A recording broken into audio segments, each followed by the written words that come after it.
Jadi bila sebut digital asset, lagi orang tak pernah dengar. Saya selalu dengar Bitcoin je kan. Dulu-dulu ramai orang kena scam, kena tipu Bitcoin tu biasa dengar lah. Lepas tu cryptocurrency, okey lah bila terlibat dengan pasaran saham, kita pun ambil tahulah tentang pelaburan-pelaburan yang berada di luar sana. Kemudian bila sebut digital asset, tahunya bila? Bila sahaja kerajaan Malaysia mula regulasi ataupun regulated atau mengesahkan dari sudut undang-undang yang bahawasanya ada digital asset exchanger yang telah diluluskan oleh Suruhanjaya Security Malaysia yang patuh syariah.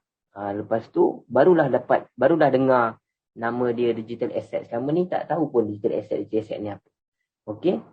Itu dia punya nama dia lah, nama asal dia. Digital asset, kemudian bawah ada cryptocurrency orang panggil, kemudian dengan disebut juga dengan Bitcoin lah orang selalu sebut. Ini saya ambil contoh chart untuk 1 tahun. Tak payah pening-pening tengok chart ni. Saya nak bagi tahu sahaja potensi harga dia. Saya ambil lebih kurang daripada tahun 2012 lah. Kat sini kan 2012. Sekarang hari ni ialah 2021. 2012 kalau kita ambil sekitar tahu dia punya yang tinggi tu dekat situ, lebih kurang harga $7. $7 ya satu Bitcoin. $7 lebih kurang duit sekarang berapa? Duit ringgit kalau tengok siang tadi USD ialah $7 kali 4.25 atau 26, lebih kurang RM30. Lebih kurang hanya RM30 sahaja satu Bitcoin. Hari ini Bitcoin, harga semasa Bitcoin telah mencecah pun 40,000 ataupun nak lebih tepat sekali ialah 46,900 satu Bitcoin. Daripada $7 tahun 2012, sekarang dah 9 tahun simpan. 9 tahun. 10 tahun, 11 tahun simpan. Dah jadi 46,964. Dan sebelum ini pada bulan 5 dia pernah pergi paling tinggi, harga dia lebih kurang dalam 60,000. Terlebih dahulu saya lupa, mungkin ada yang belum kenal saya, nama saya Lokman. Ataupun siapa yang dah kenal katalah dia ke rupanya, ya Lokman, inilah orangnya. Sama-sama kita nak berkongsi sahaja apa dia itu digital asset dan juga potensi-potensi yang ada pada dunia digital asset dan kenapa digital asset sekarang ini menjadi tumpuan para pelabur, sama ada di dalam luar negara, sama ada pelabur runcit, sama ada pelabur institusi, sama ada jerung-jerung. Kalau di dalam saham dipanggil jerung, kalau dalam cryptocurrency dipanggil whale. Ikan paus ni yang mempunyai duit bilion ringgit ataupun bilion USD yang memberikan tumpuan kepada pelaburan. Sebab itu kita boleh lihat harga cryptocurrency boleh melonjak dengan begitu tinggi. Dan juga Bitcoin juga digelar sebagai digital gold. Kita ada gold yang fizikal yang biasa kita tengok, kedai emas dan sebagainya. Dan Bitcoin juga digelar sebagai digital gold. Tidak pegang pun. Dia hanya berada di alam digital. Dan permintaan dia kita tengok daripada $7 pada tahun 2012. Dia pernah pergi sampai $60,000. Kalau kita tahu, kita pun tak tahu potensi dia. Harga boleh sampai ke tahap itu. Kalau tahu pada 2012, habis segala reban ayam kita, apa semua kita jual lah. Kita tu setakat RM30 satu Bitcoin. RM30, takkan tak ada RM30. Ataupun masa 2012, kalau kita celik digital asset ketika itu, katalah letaklah 100, ataupun belilah 3 Bitcoin, cukup lah beli 3 Bitcoin. Bukan rugi apa pun, RM90. Tengok hari ini, harga dia tadi dah mencecah 60,000 USD. Paling tinggi dia cecah. Sekarang dah turun sedikit dan kemarin harga drop agak banyak dan hari ini dah mula lantunan untuk technical rebound. Wallahualam sebab dia jatuh pun 2 hari lepas dengan volume tekanan jualan yang agak besar. Kebiasaannya akan sambung sikit lagi lah. Okey. Jadi ini kita tengok potensi yang ada. Sebelum kita nak pergi dengan lebih dalam, kita tengok potensi yang ada pada digital asset ni.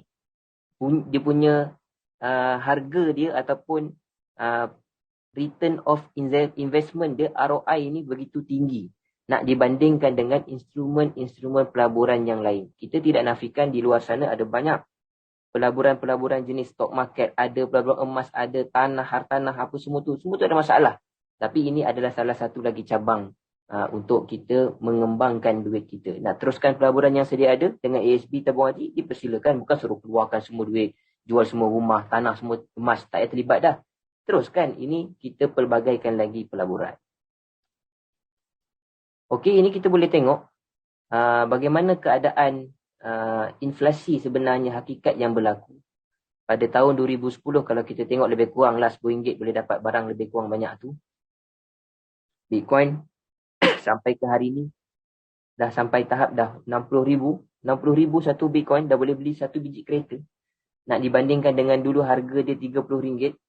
Kita pun ada RM30 yang sama pada tahun 2010. Contoh, hari ini kita ada RM30 juga pada tahun 2021. Sudah pasti kita dah tahulah, tak payah cerita pasal zaman nenek moyang kita, nasi lemak 1 sen tu tak payah cerita lah. Tu tak payah cerita lah. Kita sekolah rendah dulu pun nasi lemak 10 sen, 20 sen tu tak payah cerita lah. Nak cerita dengan sekarang. Tapi nak cerita je tadi ialah nilai RM30 itu sebenarnya inflasi itu berlaku amat tinggi, mengakibatkan duit yang RM30 pada tahun 2010 dulu tak jauh-jauh, 10 tahun lepas cukup. Dengan RM30 pada sekarang ini, begitu jauh dia punya inflasi dia. Nak bandingkan dengan Bitcoin, pada tahun 2010 baru lahir, $7. Tadi 2012, $7. Sekarang satu Bitcoin ialah $46. Nampak tak dia punya jauh? Dah lah kalis inflasi. Jauh sangat dia punya gap dia tu. Sama ada dia boleh pergi lagi. Kalau tengok pada keadaan suasana hari ni, tidak mustahil tahun depan ke atau hujung tahun ni ke, wallahualam, kita pun tidak tahu, boleh pergi sampai 100,000 ke. Kita tak tahu, sebab itu adalah potensi-potensi yang ada pada pelaburan. Kita tak boleh nak meramal masa depan, tapi kita adalah belajar sikit-sikit untuk kita boleh menjangka apa yang harga boleh capai, kenapa dia boleh capai. Kita boleh jangka. Makin banyak kita belajar, makin banyak kita ambil tahu, makin banyak kita boleh menjangkakan apa yang, dan makin tepat jangkaan kita itu. Tapi confirm tak ada siapa yang boleh tahu. Ini adalah antara syarikat-syarikat yang menerima cryptocurrency. Di Malaysia saya pernah tidur di Soho, Bangi. Dia terima bayar ikut cryptocurrency. Seingat saya dia terima ETH, cryptocurrency Ethereum. Dia terima untuk membayar penginapan dekat sana, Soho, Bangi. Betul-betul dekat dengan Masjid Hasanah Bangi tu. Ini antara syarikat-syarikat yang terima, bukan syarikat-syarikat kecil. Kita ambil contohlah, sini ada apa? Sini ada Dell ada, Nike ada. Nike terpulang nak panggil apa. Mana-mana yang glamour tu tengoklah sendiri. Siapa yang cam. Semua nama syarikat-syarikat gergasi yang menerima cryptocurrency sebagai, satu ialah pelaburan mereka. Kedua adalah diterima sebagai proses pembayaran. Pun diorang terima juga. Sekarang hari ini, satu-satunya negara yang telah menjadikan mata wang cryptocurrency Bitcoin sebagai legal tender. Sebagai mata wang yang boleh digunakan secara sah dan meluas di negaranya. Salah satunya ialah El Salvador. Disebabkan berita yang begitu besar, yang begitu hebat itu, antara penyebab harga Bitcoin 2 hari lepas menjunam. Orang tengok, kenapa berita baik dia menjunam pula, berita buruk dia naik pula. Itu antara benda-benda yang kita kena ambil tahu dalam setiap pelaburan yang ingin kita lakukan. Jadi, satu-satunya negara yang berada dekat dunia ini yang positif berkaitan dengan cryptocurrency, tidak ada masalah, banyak, termasuk Malaysia pun positif. Kalau tidak, buat apa dia nak meluluskan exchanger yang boleh urusan jual dan beli cryptocurrency dekat Malaysia. Jadi Malaysia pun positif, tapi belum lagi tahap sampai nak menjadikan legal tender, nak mengesahkan sebagai salah satu mata wang yang boleh digunakan secara sah di Malaysia. Belum lagi. Dan saya rasa pun belum dan lambat. Belum dan lambat. Sebab kat Malaysia baru ada 4 je. Paling kuat pun Luno punya exchanger ada 5 je cryptocurrency yang diluluskan. Dunia ada lebih kurang 11,000. 11,700 ataupun 11,500. Nanti kita tengok nilai yang sekarang ni dah berapa jumlah cryptocurrency yang ada dekat dunia ni. Dekat Malaysia baru 5. Endon 200. Mungkin hari ni dah 200 lebih sikit lah kot. Endon lagi laju daripada kita berkaitan dengan digital asset. Dia dah ada 200 coin. Malaysia baru ada 5 coin. Coin tu cryptocurrency lah bagi siapa yang baru first time. Ini news-news, berita-berita, boleh baca dekat situ. Berita-berita dunia yang penting yang kita kena ambil tahu, yang mengakibatkan harga-harga Bitcoin, harga-harga cryptocurrency lain naik dengan melonjak, sebab banyak negara dunia sebenarnya telah mengeluarkan kenyataan demi kenyataan yang positif. Sama ada dunia, negara ataupun kerajaan itu sendiri keluarkan positif, ataupun kalau kita tengok dekat sini, bank, US Bank, maksudnya institusi, pelabur institusi, kita nakkan sesuatu market, sama ada saham, sama ada kripto, dia nak melonjak dengan begitu tinggi, dia tak cukup dengan rakyat dia saja. Macam Malaysia, stock market Malaysia, dia tak cukup. Rakyat Malaysia saja, berapa ramai yang celik berkaitan dengan saham? Dan berapa ramai yang terlibat dengan saham? Berapa ramai pula yang terlibat dengan saham dengan ilmu? Berapa ramai juga pula yang konsisten buat profit dengan saham dekat Malaysia? Yang pelabur beruncit ni, yang kita-kita ni, kan? Jadi dia nak bagi harga sesuatu market tu naik dengan kuat atau turun dengan kuat, dia mesti kena keterlibatan international. Mesti nak kena ada foreign fund. Mesti nak kena ada institusi yang besar-besar melabur. Sebab dia orang tak melabur 1-2 juta. Dia melabur bilion. Itu yang akan mengakibatkan duit-duit ataupun harga-harga sesuatu counter ataupun harga-harga sesuatu coin itu boleh melonjak dengan naik. Boleh melonjak tinggi. Jadi kalau kita tengok suasana hari ini, market Malaysia, stock market, dalam minggu ni dan juga minggu lepas dah mula pelabur-pelabur asing dah mula masuk. Jadi mungkin di situ ada sinar kembali untuk market Malaysia punya stock market untuk melonjak naik semula. Sebab selama ni mengharapkan pelabur runcit. Pelabur runcit ni dia tak lama. Pelabur runcit pagi dah 5% sudahlah. Dia dapat ambil duit sikit tengah hari, duit sikit petang sudahlah. Kita masuk pula, kita nak beli hari ni jual esok. Tak sempat esok, petang dah pancit dah. Sebab kekuatan volume transaksi itu tak kuat. Sebab foreign fund tak masuk. Jadi ini cryptocurrency dah memang global. Jadi bila global, kita lihatlah berita-berita yang berada sekitar, yang berada di dunia ini. Ada yang kata Bitcoin untuk pencen. Kalau tanya saya, ya betul. Tidak dinafikan kalau orang beli tadi tahun 2010, 2012, RM30 ataupun $7, sekarang dah pergi ke $60,000. Jadi tak mustahil Bitcoin juga boleh untuk persaraan. Mungkin persaraan tak perlu tunggu umur 60 bersara, atau boleh pendekkan sikit jangkaan masa untuk kita plan untuk bersara. Dan mungkin kalau orang yang memang dah nak bersara umur 60, mungkin dia boleh buat target selepas umur 60 tak perlu lagi lah nak ada kerja lain lagi dah.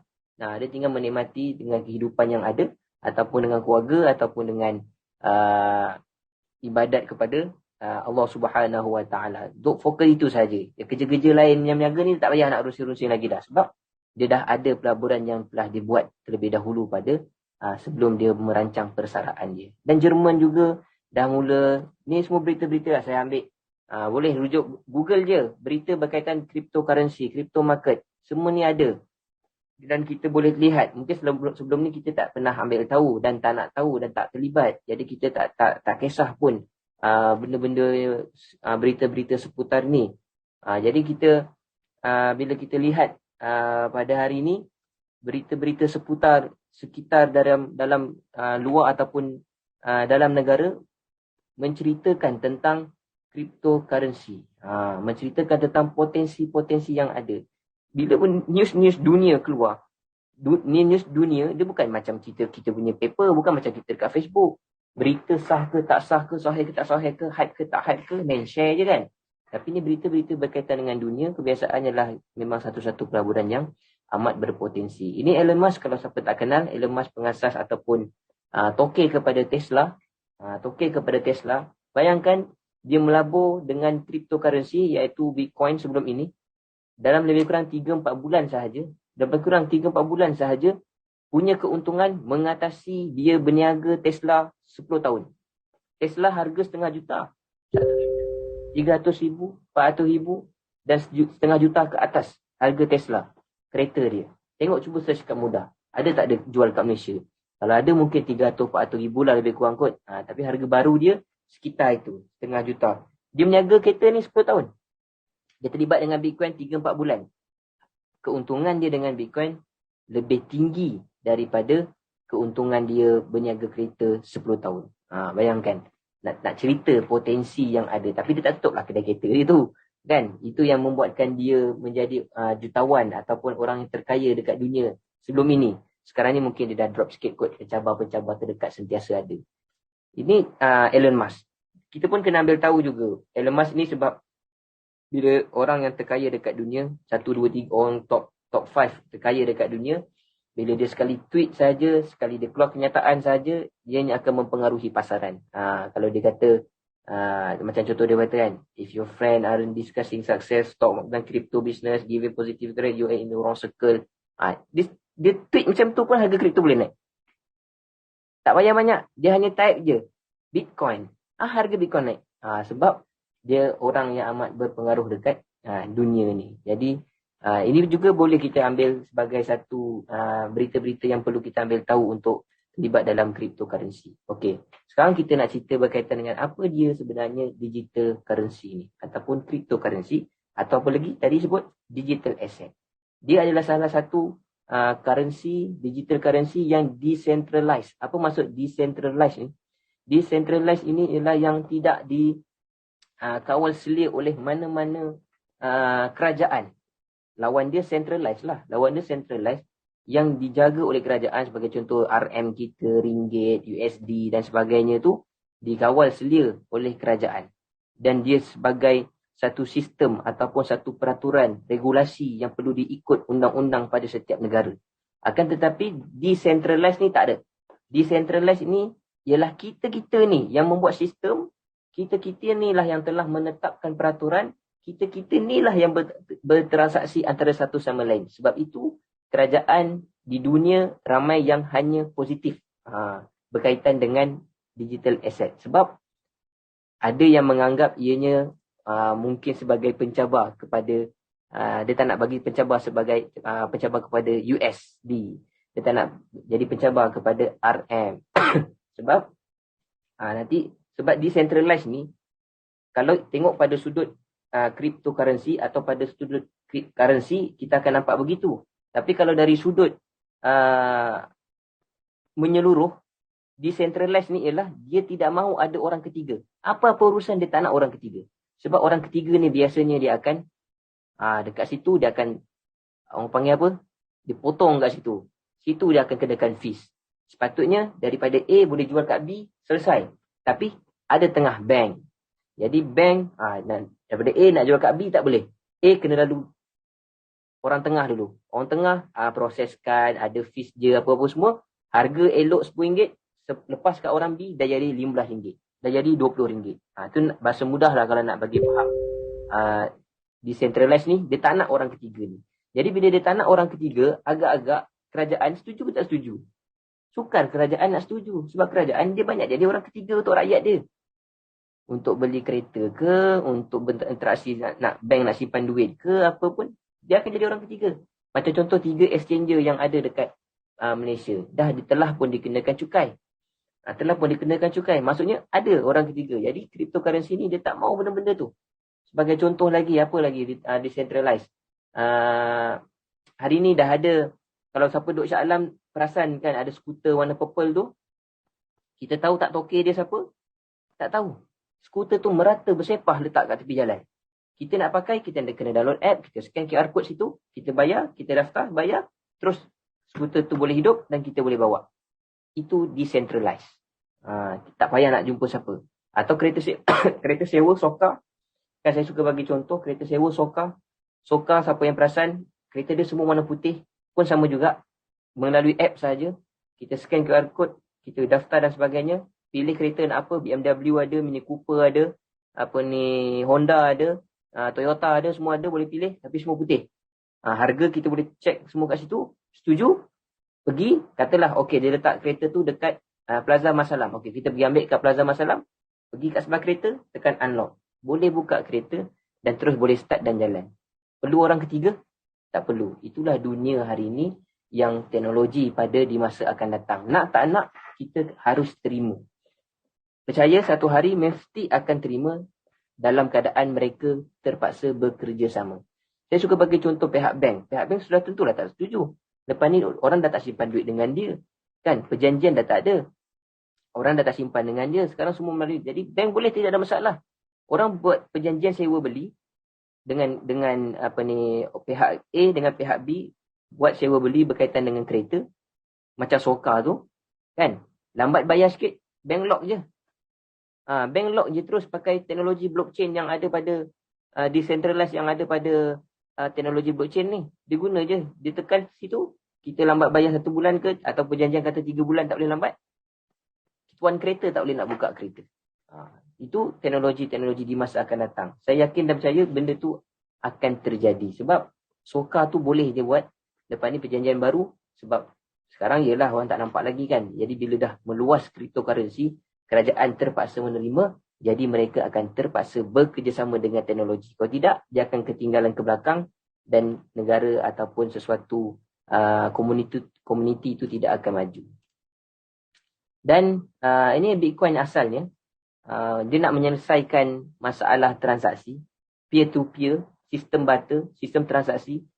Dia nak mempercepatkan benda tu, kaedah tu. Daripada wallet saya pergi ke wallet orang A. Daripada wallet saya pergi ke wallet orang B. Itu asalnya tujuan Bitcoin itu dicipta oleh Satoshi Nakamoto. Ini ialah orang pengasas dia. Tapi sampai hari ini orang tak tahu lagi sama ada dia itu, dia rahsia. Sama ada dia itu individu ataupun kumpulan. Punyalah decentralized sampai tuan yang cipta ni pun kita tak boleh detect siapa. Nak bagi tahu tak payah nak tahu ni siapa dunia, tak payah. Kita semua bergantung kepada sistem. Banyak cerita-cerita orang putih, cerita-cerita Jepun yang maju ke hadapan, semua tengok macam bagaimana hidup di atas sistem. Jadi lepas ni dah tak payah dah. Sebab menggunakan teknologi blockchain ni, dia akan menjadikan semua orang akan hidup di atas sistem. Sekarang ni pun kita dah hidup atas sistem. Pergi mana-mana pun, semua nak kena pakai, ada handset. Semua nak kena tunjuk sijil vaksin kita. Semua nak kena masuk scan QR code. Dulu orang tak kisah. QR code punya fungsi kamera, siapa pernah kisah QR code punya scan tu selama ni? Hari ni, siapa yang tak pernah pakai, dia pula yang ketinggalan. Dan terpaksa juga, pakcik, makcik, semua kena ada phone, semua ada kena ni. Sebab tempat-tempat besar, dia tak sediakan buku. Tempat-tempat yang kecil-kecil, dia sediakan buku untuk menulis bagi siapa yang tak ada phone. Jadi itu teknologi yang terpaksa diterima. Disebabkan COVID-19, kita dah upgrade kita punya pengetahuan berkaitan dengan teknologi. Dah macam-macam dah, bukan sekadar scan QR code, ada sijil vaksinasi, lagi apa lagi ada. Macam kita order makanan ke, order barang ke, buat pembayaran. Kawan kita kat luar sana jual perkasam, kawan kita kat luar sana jual perkasam RM6 je. Dulu RM6 bayarlah RM6. Sekarang RM6 pun transfer. Satu ikan RM6, RM6 pun transfer sebab teknologi. Disebabkan asbab COVID-19, kita jadi celik. Benda-benda ni selama ni dah memang ada dah pun. Tapi sekarang ni barulah kita akan gunakan teknologi. Dan di masa akan datang, akan ada banyak lagi perkara-perkara teknologi yang akan sampai pada kita. Kalau kita pandang sebelah mata atau buat tak tahu atau kita selesa dengan apa yang ada, kita akan berada di tahap begitu saja dan akan menjadi orang yang sentiasa dalam ketinggalan. Jadi,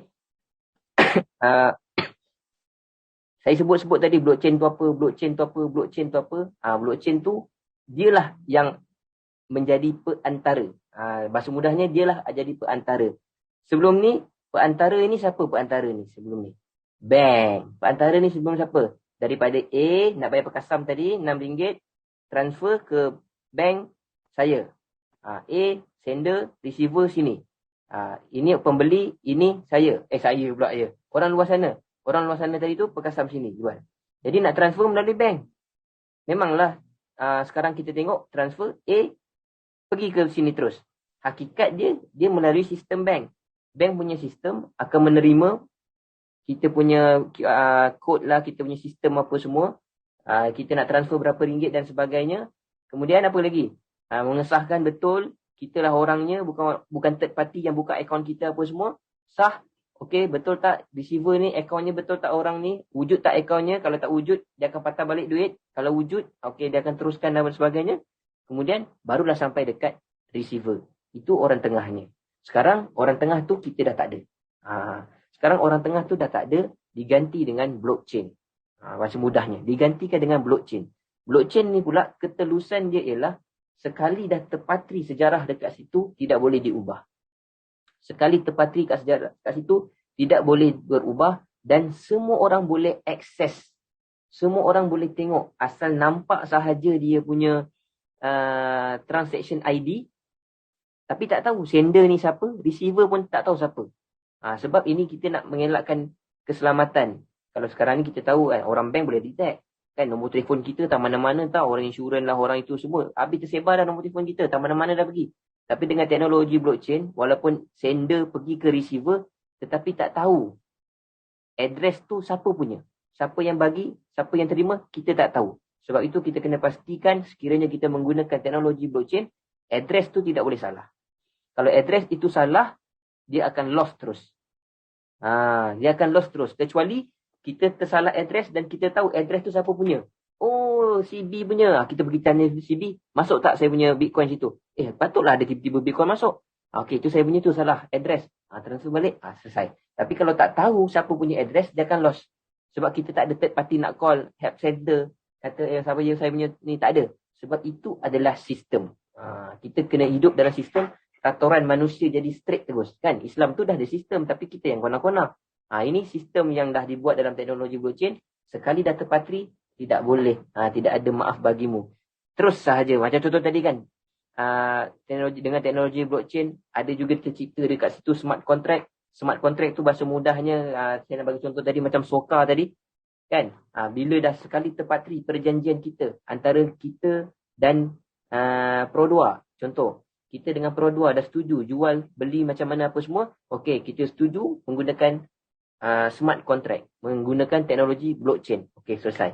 Lewat 3 bulan, kereta tak boleh nak buka kalau tak bayar. Nak sorok pergi mana-mana, tak boleh. Dalam tu dah ada chip dan sebagainya, boleh detect kita punya kereta dekat mana. Dan suatu hari nanti tak mustahil, perkara itu akan menjadi kenyataan. Dan juga, ini yang terseputar jugalah berita-berita berkaitan dengan bagaimana Malaysia, Singapura gunakan blockchain teknologi untuk COVID-19, sertifikat tu. Itu semua teknologi blockchain, tapi orang yang tak ambil tahu, maka dia tak tahulah sebenarnya itu adalah teknologi blockchain. Dia tak tahulah yang sebenarnya hakikat hari ni bukan kata untuk sertifikat tu dia boleh detect pula chip ada dalam badan. Bukan chip yang ada dalam badan kita tu. Bukan.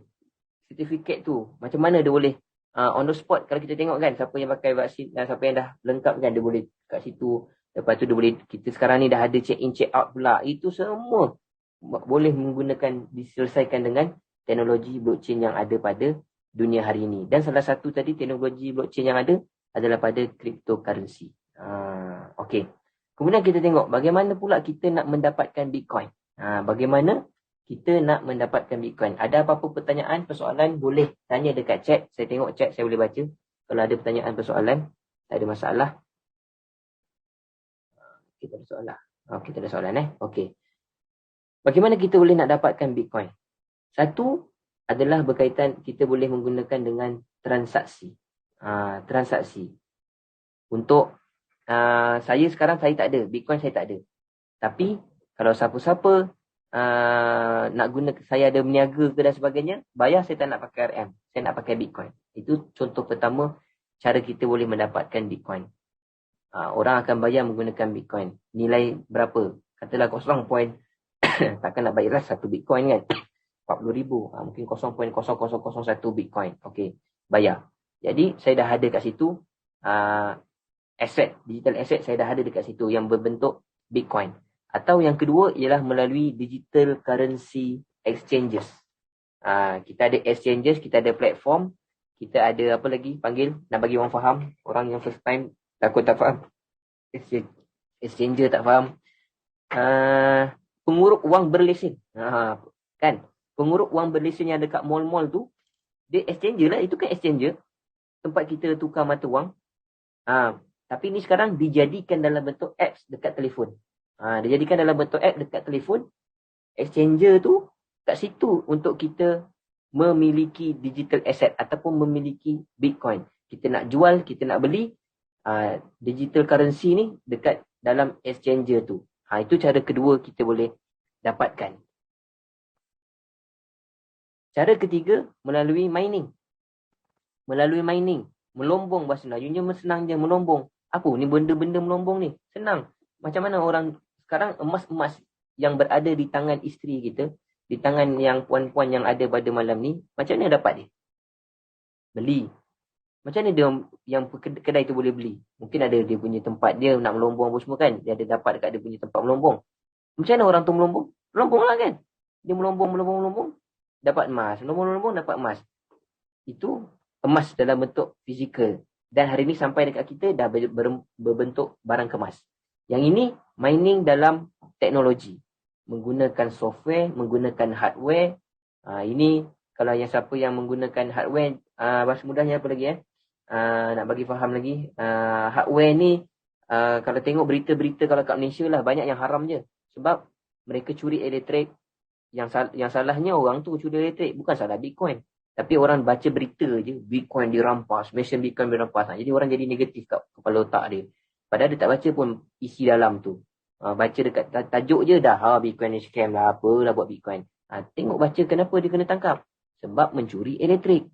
Kenapa dia kena tangkap? Sebab mesin dia tak ada sirin. Mesin dia berbahaya. Boleh potensi trip, boleh berpotensi meletup. Itu sebab-sebabnya. Tapi kalau tadi tu tak mencuri elektrik, menggunakan mesin yang selamat, okey tak? Okey, tak ada masalah. Boleh je buat, tak ada masalah. Negara yang sejuk-sejuk lah yang banyak menjadikan mining Bitcoin ini sebagai satu aktiviti yang besar-besaran. Malaysia tak ada. Malaysia biasanya kecil-kecil, individu-individu, syarikat-syarikat kecil buatlah. Sebab gunakan elektrik yang agak banyak. Sebab mesin bila banyak, nak kena suhu sejuk, nak pastikan mesin tu selamat. Jadi, nak bagi mudah faham lagi, apa benda pula mining ni? Nak bagi mudah faham lagi, siapa yang biasa main game, arcade dulu, kat Kelampret ke, Centrepoint ke, kan? Kita main game, pakai kita dah beli token tu, okey, kita main game, menang, dia keluar kupon. Banyak. Kupon tu kita buat apa? Kita boleh tebus dapat reward, dapat hadiah. Sama dengan mining ni, kita menyelesaikan kriptografi punya sistem di dalam teknologi blockchain tu menggunakan software je. Bukan kita kena buka komputer ngadap macam mana nak selesaikan. Tak payah. Pakai software dia, pakai mesin dia, setup, start. Dah, dia akan susun satu algoritma yang ada tu. Susun. Selesai satu transaksi. Okey, dapat reward. Reward dia mungkin 0.0000001 Bitcoin. Itu cara yang keempat yang ketiga untuk orang mendapatkan Bitcoin. Dan apa pun cara yang keempat, Bitcoin ATM. Malaysia confirm tak ada lagi. Tapi negara luar dah ada. Yang mana menjual Bitcoin menggunakan mesin ATM. Jadi nak dapatkan Bitcoin, pergilah mesin ATM. Kat negara-negara Arab yang maju-maju kan, orang beli emas jongkong-jongkong kan. Siapa ada tengok? Kat Qatar lah dan sebagainya. Dijual emas menggunakan mesin ATM. Jadi ni Bitcoin pun ada. Negara luar. Negara Malaysia tak ada lah. Negara luar tu pun saya tak ingat punya negara dia apa. Dia ada mesin ATM dia untuk beli Bitcoin. Ini antara cara, 4 cara yang boleh kita dapatkan Bitcoin ataupun kita boleh dapat digital currency atau tadi cryptocurrency atau apa lagi digital asset. Kat mana kita boleh simpan? Kat mana kita boleh simpan digital asset kita ni? Kat mana? Kita ada 2 tempat. Dia ada digital wallet dia. Dia ada 2 tempat. Dia ada hot and cold wallet. Hot and cold wallet. Hot wallet, internet. Macam ni, handphone kita ni. Ada wallet-wallet dia kan. Siapa tak pernah guna e-wallet? Kan? Ada Touch and Go lah, ada Grab lah, Shopee lah. Semua tu ada e-wallet tu kan. Itulah yang dipanggil sebenarnya hot wallet. Dan ada app-app tertentu yang memang fokus dia untuk menyimpan digital asset. Lepas sekarang siapa yang banyak pegang cash dalam wallet dia? Tak ramai lah, makin berkurang lah. Dulu tak ramai, sekarang lagi lah tak ramai. Sebab semua sekarang bayar guna kad debit ataupun bayar gunakan payment menggunakan wallet kan. Menggunakan wallet. Kita ada account Maybank to you pun sama juga. Boleh pakai handset je, tak payah bawa kad debit. Pakai handset je, scan QR code ataupun dia scan dekat kita pun tidak ada masalah. Boleh terus buat transaksi. Itu namanya hot wallet. Dia berkaitan dengan internet. Kalau tak ada internet, masalah lah. Tapi kat sini, mana tempat yang tak ada internet? Ada, tapi agak sukar dan masa akan datang, lagi sukar nak jumpa tempat yang tak ada internet. Mungkin laju atau tak laju, itu je. Tapi internet tetap ada. Jadi itu itu dia punya maksud yang mudah nak faham berkaitan dengan hot wallet. Cold wallet apa? Cold wallet, kalau kita sekarang ni dompet kita lah. Kan, dompet kita sekarang tu, itulah cold wallet. Dalam digital currency ni, dalam digital asset ni, dalam cryptocurrency ni, cold wallet dia ada dalam bentuk thumb drive. Boleh search dekat Shopee, Lazada ada jual. Kita dah ada banyak Bitcoin, ETH ke apa-apa coin yang ada dalam kita punya wallet, hot wallet atau dalam exchanger kita, dalam apps kita dah ada banyak. Kita nak simpan, kita rasa macam tak secure lah kalau tak internet ni. Lagi pun dah banyak ni, saja nak simpan kat tempat lain. Okey, boleh beli. Tak ada masalah, beli dekat Shopee je. Shopee, Lazada, tak ada masalah. Dia sampai, dia dalam bentuk macam thumb drive atau pen drive tu. Kita simpan dalam tu. Kita simpan kita punya digital currency tu, digital asset, boleh simpan dalam tu. Dan simpan dalam tu, risikonya apa? Hilang. Kalau hilang, masalah. Kalau hilang memang tak mana macam mana. Kalau hilang, jadi satu masalah lagi lah. Itu antara pro dan cons lah. Kalau siapa pakai hot wallet, internet, hackers, hackers. Yang berkaitan dengan internet lah, apa yang membuatkan internet terjejas. Itu hot wallet. Kalau cold wallet, tadi tu, dalam pen drive. Kalau hilang, anak main, gigit, rosak, basah. Itu semua risiko-risiko yang kita kena ambil tahu. Okey? Baik. Sekarang kita tengok, ini adalah total berkaitan dengan cryptocurrency. Ini 119 saya ambil tempoh hari. Hari ini saya tak sempat tengok lagi. 11,524 jenis coin yang ada dekat dunia.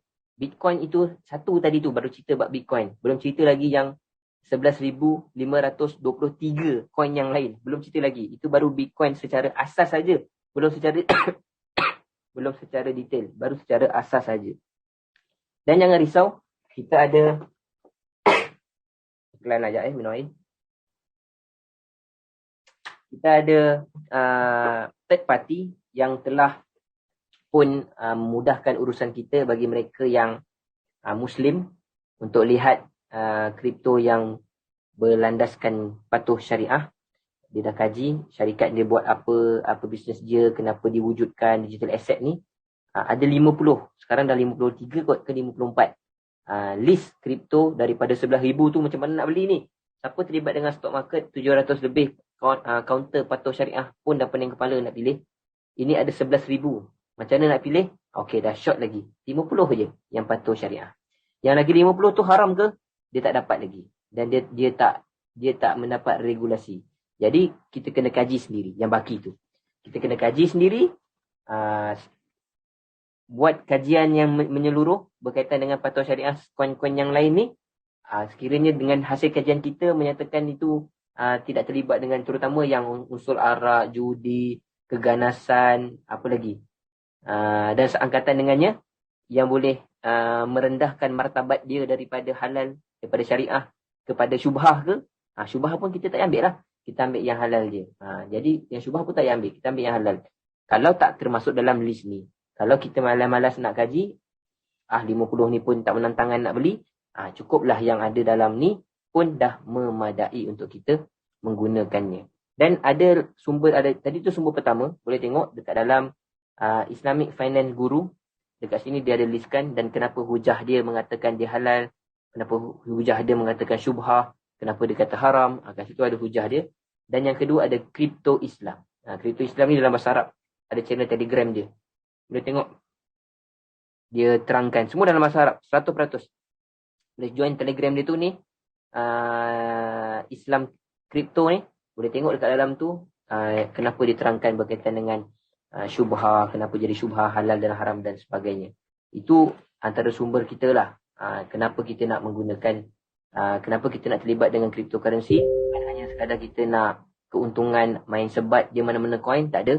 Kita tengok yang syariah, kita tengok juga yang syubhah pun kita tak ambil, kita tengok yang patuh syariah dan barulah kita mula terlibat dengan dia. Dan sekarang ni saya sukalah penerangan daripada yang bahagia Dr. Zaharuddin, penasihat syariah, security, Suruhanjaya Security Malaysia berkaitan dengan digital asset. Sama-sama kita tengok sekejap.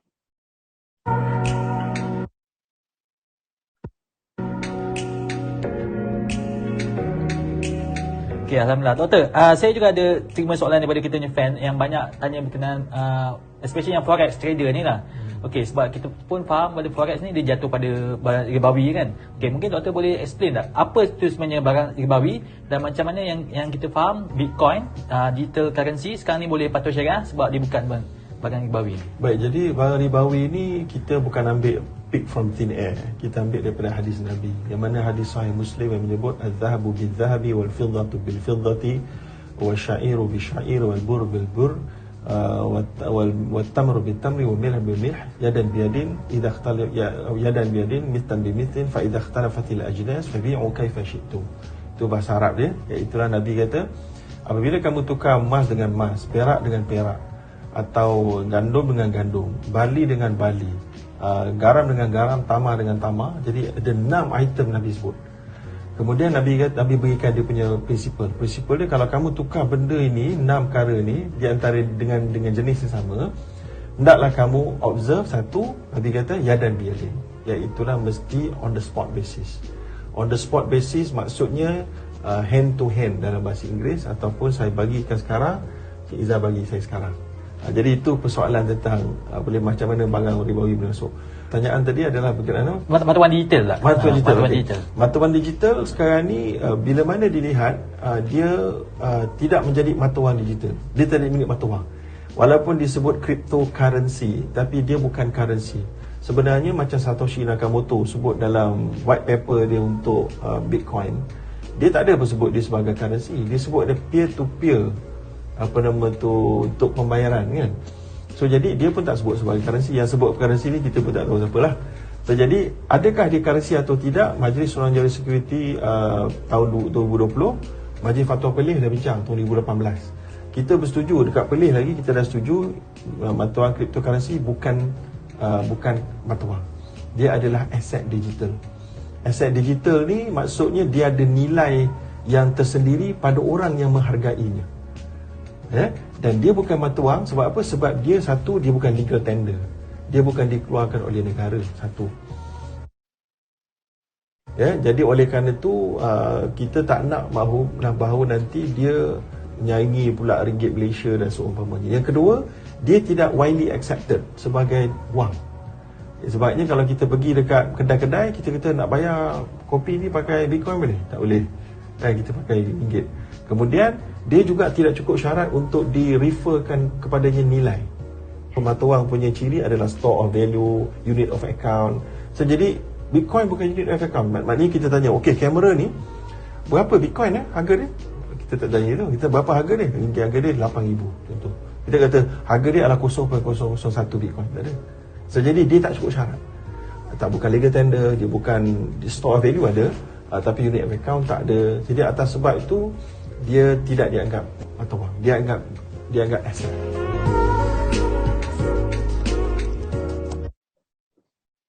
Baik, itu tadi penjelasan yang ada daripada Dr. Zarudin. Mudah nak faham tadi mengapa boleh jadi patuh syariah. Apa beza dia dengan belakang hujung ada currency juga. Jadi apa beza dia dengan forex. Bila dengan currency ni kan sensitif. Apa beza dengan forex? Tadi dah telah dijelaskan. Forex belakang tidak ada apa-apa. Belakang dia memang mata wang, dan mata wang fiat yang memang ada ciri-ciri dia tersendiri. Yang sekarang ini cryptocurrency, kita pun sebut tadi, dia namakan cryptocurrency, tapi currency dia pun tak tahu siapa yang asal meletakkan nama currency. Sebab dalam white paper Bitcoin, mata wang tadi tu yang disebutkan currency, yang digital asset tadi tu Bitcoin, tak disebutkan pun diterbitkan untuk menjadi currency. Tak ada. Dia cuma sebut menjadikan sebagai memudahkan urusan sistem barter, pertukaran itu nak send daripada A ke B tu mudah. Okey. Itu satu bab tadi. Kemudian ni kita pergi lihat pula kepada tadi dah tengok, dah faham sikit lah. Dah terangkan sikit berkaitan dengan digital asset tadi, cryptocurrency ini. Ini asas je. Malam ni kita cerita yang asas je. Kita tak ada nak cerita yang detail tu esok. Esok siapa yang free boleh ada dalam channel Telegram Kryptonite. Dalam tu kita bedah satu coin nama dia ADA ataupun Cardano. Itu memang cerita agak detail lah. Bagi siapa yang tak ada basic, kalau tengok nanti dia akan agak pening sikit. Tapi itu free percuma. Siapa cepat masuk selagi Zoom tak penuh, tak ada masalah. Okey. Jadi kat sini kita tengok tadi tu kita guna website CoinMarketCap. Dekat situ kita boleh tengok ada berapa banyak jenis coin yang ada dekat dunia ini. Tadi kita dah update 1 hari bulan 9 tadi 11,500 tadi. Sekarang ni kalau kita tengok, cuba kita tengok sekejap. Sekarang ni saya okey. So nampak skrin saya kan?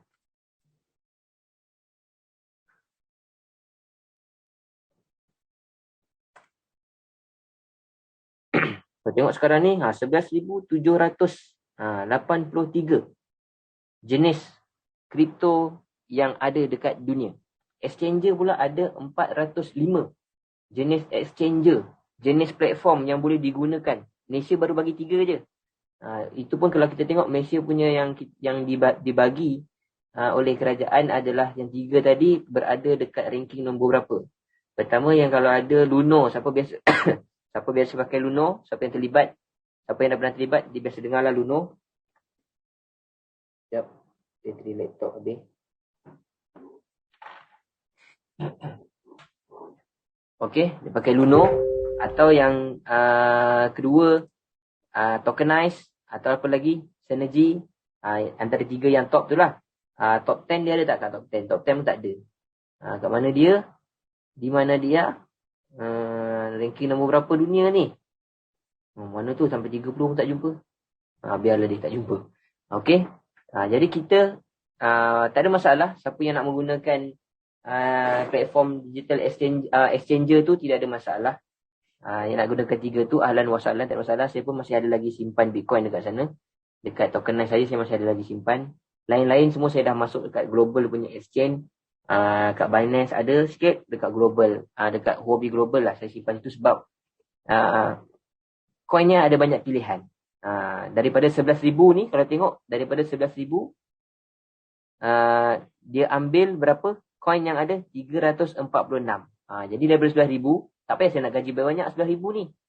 Ada 346. Dalam 346 ni, list syariah tadi ada berapa? 50. Okey, 50 tu saya dah save kat situ. Jadi baki lebih tu kalau saya tengok potensi harga dia boleh melonjak dengan tinggi, jadi kita kajilah dia punya white paper dia. Dia setiap coin tu dia ada white paper dia. Sebagai contoh cryptocurrency ni, kita ambil kat situ cryptocurrency. Kita tengok ranking nombor 1 Bitcoin, nombor 2 ETH ni, kita tekan je situ itu Bitcoin. Kemudian ada sini white paper. Kita tekan situ white paper. Dia keluar lah. Sebab cryptocurrency ni tidak ada rahsia. Semua transparent. Dia keluar kat sini. White paper ni kalau dalam dunia saham prospectus. Kita kena baca prospectus tu sebelum kita nak beli saham tu di peringkat IPO, sebelum masuk kat bursa. Kita nak beli, kita kena baca dulu apa tujuan dia, latar belakang syarikat, kekuatan dia. Baru kita mulakan melabur. Jadi kat sini pun sama. Dia keluarkan white paper dia. Apa dia? Bacalah bahasa ibunda kita ni, bahasa Inggeris ni. Bacalah. Kalau tak pun copy je lah kan. Copy, pergilah Google Translate. Sekarang zaman teknologi, tak ada alasan dah. Copy, pergi Google Translate. Transfer betul-betul satu. Proof of work tu apa, proof of stake tu apa. Boleh, tak ada masalah nak baca. Okey. Itu berkaitan dengan tadi ranking tu.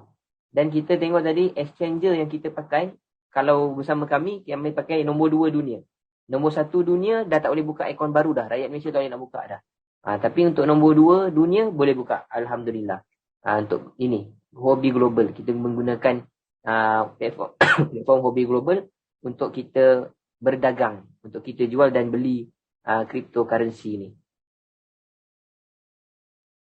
Ada soalan ke? Saya tengok ada chat ni apa. Ada soalan ke? Tak nampak. Nampak slide je. Tak nampak. Oh, tak nampak. Ya je. Sekejap. Saya stop share balik. Saya share screen.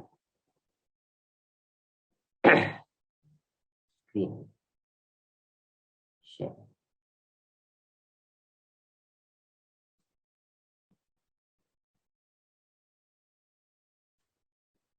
Sekarang nampak?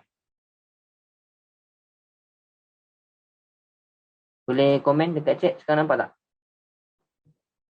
Nampak. Okey. Ini dia punya website dia. CoinMarketCap ni.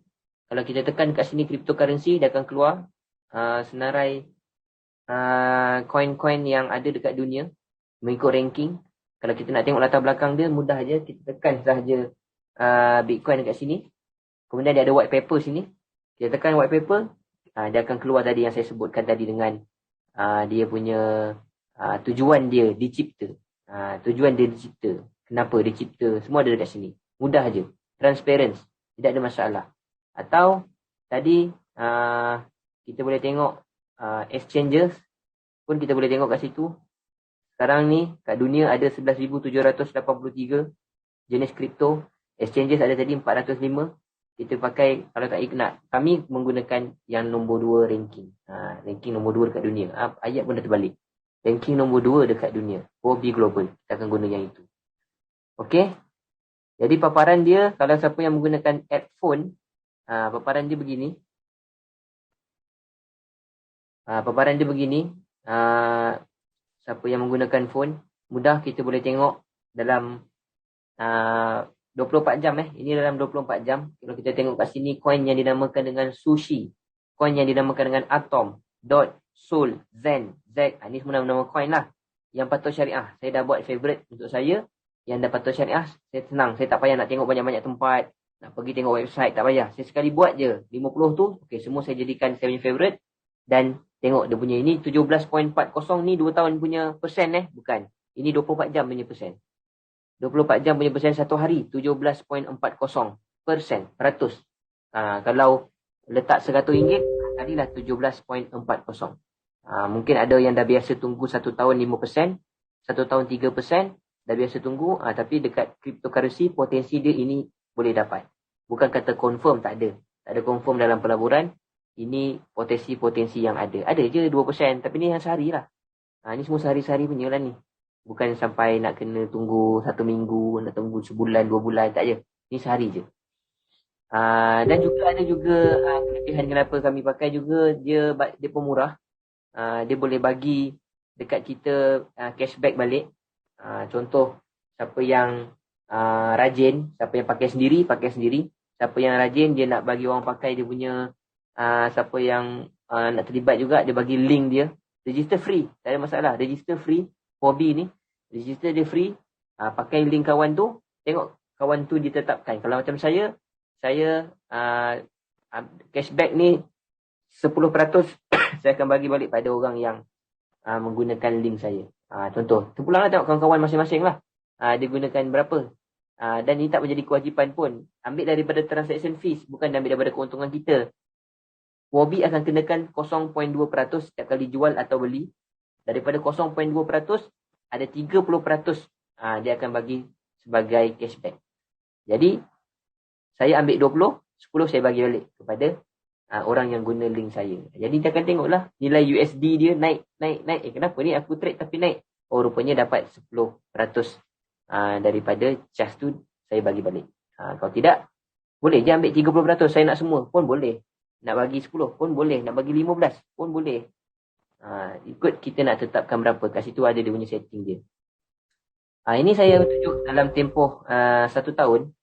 Pergerakan harga Bitcoin. Tadi daripada 2012. 2012 lama sangat lah. Kita nak flashback balik. Kita tengok. Daripada Ogos to Ogos. Daripada Ogos ke Ogos.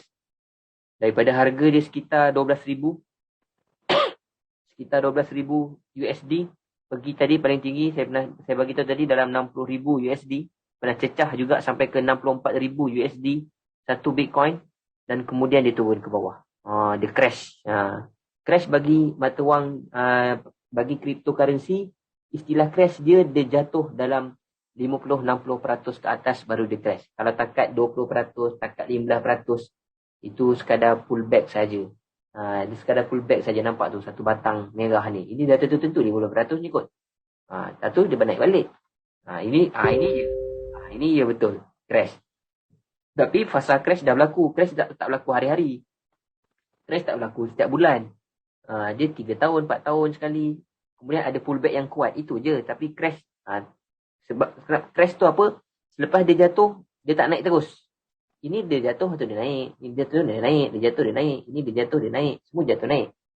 Kalau crash, dia jatuh, dia tak naik, nampak? Dan dia berlega-lega dekat situ, tak lepas-lepas harga. Dia main dekat 40, 46. Dia main kat situ lagi. Dulu sampai 3 bulan orang menunggu. Bulan 5, 6, 7, 8. Lebih kurang baru keluar daripada fasa dia crash tu. Jadi ini semua, macam mana dia boleh naik, macam mana dia turun, ini semua berkaitan dengan emosi manusia. Emosi manusia. Masa dekat 12,000, ramai tak orang nak beli? Adalah 12,000 12,000 USD. Orang tak ada nak beli. Orang kata mahal. Satu, orang akan kata mahal. Kedua, orang akan kata boleh pergi lagi ya? Boleh pergi lagi ya? Tengok, awak beli daripada bulan berapa? 8. Sekarang bulan berapa? 11. Harga berapa? 12,000. Tak naik pun. Contoh. Kan? 12,000. Saya sempat zaman harga 10,000. Saya kenal Bitcoin harga 10,000. Sekarang ni dah harga 46,000. Hari tu dah pergi 60,000. Kan? Merasalah keuntungan tu sikit. Sebab kita kenal daripada 10,000. Tu pun kawan yang paksa duduk sebelah saya, registerkan akaun apa semua. Lepas saya kata, apalah aku nak cryptocurrency. Saham pun aku tak boleh belajar lagi. Dia kata, tak apa, buat je, tengok je macam mana potensi dia. Okeylah, layankan kawan. Bagi handset saya pun kat dia yang registerkan semua. Jadi, terima kasihlah dekat dia. Jadi 10,000, masa tu tak ramai orang nak beli. Kan? Cerita time 10,000 tak nak beli, 15,000 tak nak beli, 16,000 tak nak beli. Ini semua emosi manusia. Cerita sampai ke 20,000. Orang kata, dah 20,000, hari tu baru 10,000. Dah 100% dah dalam tempoh masa berapa bulan ni? 8, 9, 10, 11, 12. Lebih kurang 4 bulan. Tapi dah mahal lah, dah tinggi lah, tunggu murah sikit. Tak murah-murah. Tak murah-murah. Beli, tak nak beli. Naik. Ini semua emosi manusia. Kemudian dia turun balik. Kan aku dah kata, jangan beli. Ini semua scam. Ni tengah turun ni. Daripada orang beli harga 40,000, dia turun pergi 28,000. Separuh nak dekat dia turun. Kan scam. Tapi, bila dia naik balik, mula orang keyakinan balik. Yakin. Terror. Makin naik ni, aku dah 100 lebih 100. Dah rasa hebat dah. Dalam dunia cryptocurrency. Padahal baru kenal bulan 8 ni. Duduk dekat bulan 2021, bulan Februari. Baru berapa bulan terlibat dengan cryptocurrency. Rasa hebat dah. Mula dah. Ambil duit yang segala apa duit yang ada. Pam, situ. Bagi tahu orang sana, bagi tahu orang sini. Sini, terlibat dengan kripto ni. Untungnya. Dah. Emosi manusia tu dah mula dah bermain. Ini semua emosi manusia. Dah mula bermain kat situ. Apa lagi? Ada duit. Tak payah, kau tak payah trade. Sini. Sini duit. Ya, aku yang buat kan. Ini untung. Aku dah 100%. Apa yang menipu lagi ni? Okey, bak sini duit. Masuk situ, boom, dia bagi ke bawah. Kita pun menung. Menung. Kalau orang yang faham tentang pelaburan, orang yang betul-betul mahir dalam bidang pelaburan ni, orang yang kenal cryptocurrency, dia steady je. Tak ada masalah. Tapi kalau orang yang baru terpengaruh ni, tanpa ilmu, tengok orang untung-untung ni pun masuk juga, dia pam-pam sana duit, sana sini dia depan, masuk betul-betul kat 60,000. Masa kawan cerita 10,000 tak nak beli. Masa 60,000 jadi berani beli. Pelik betul. Kan? 60,000 jadi berani. Masa 10,000, dah 10,000 mahal lah. Ini sekian tak payah. Sampai 60,000 beli. 60,000 sekali dia bagi. Kan? Sekali dia bagi crash. Ada harapan macam nak naik balik. Selamat aku. Bam, sekali dia bagi. Ini semua adalah emosi-emosi manusia yang terlibat dalam cryptocurrency, yang terlibat dalam perdagangan, yang terlibat lagi dengan apa? Jual dan beli ni semua mengakibatkan emosi manusia. Bila tengok sebatang merah ni, normal lah manusia punya emosi. Beli ke jual? Orang mesti jual punya. Bila jual, tekanan jualan tu ada, maka harga akan ke bawah lagi. Ini semua emosi manusia. Tapi bila dah paling bawah ni kita tengok, dulu dia dah pernah buat bawah. Dia ke bawah lagi ni, kalau siapa yang faham dalam dunia pelaburan ni, masih murah lah beli. Kat kedai emas tu, pelik kan? Harga emas naik, berebut orang pergi beli. Lepas tu harga emas naik, jual. Harga emas naik, jual. Harga emas turun, beli. Kan? Harga emas turun ni, masa ni lah beli. Ini harga emas naik, pergi jual. Pergi jual. Masa harga emas naik, beratur kan. Ni emas naik, cepat-cepat. Naik lagi. Macam ni lah ni. Ini cerita dia nanti. Sama je.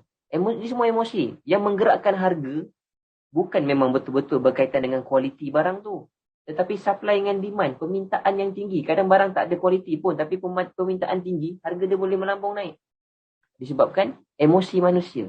Jadi orang yang nak trading ni, dia memang nak kena betul-betul menjaga emosi dia. Kan? Kalau Imam Ghazali tu kan dulu kan pernah pesan, kalau time gembira, jangan janji apa-apa. Kalau time gembira, jangan janji apa-apa. Kalau time bersedih, time marah, jangan buat apa-apa keputusan. Nanti bila kita dalam keadaan normal, akan menyesali tentang keputusan ataupun perjanjian yang kita dah buat tadi. Jadi sama juga dengan trading ni.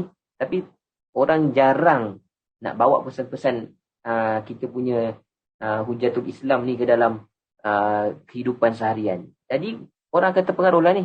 Dan akan mengakibatkan kerugian demi kerugian. Bayanglah pengalaman trade kan. Walaupun baru terlibat 1-2 tahun, profit 10 kali, 1 kali rugi. Profit 10 kali, 1 kali rugi.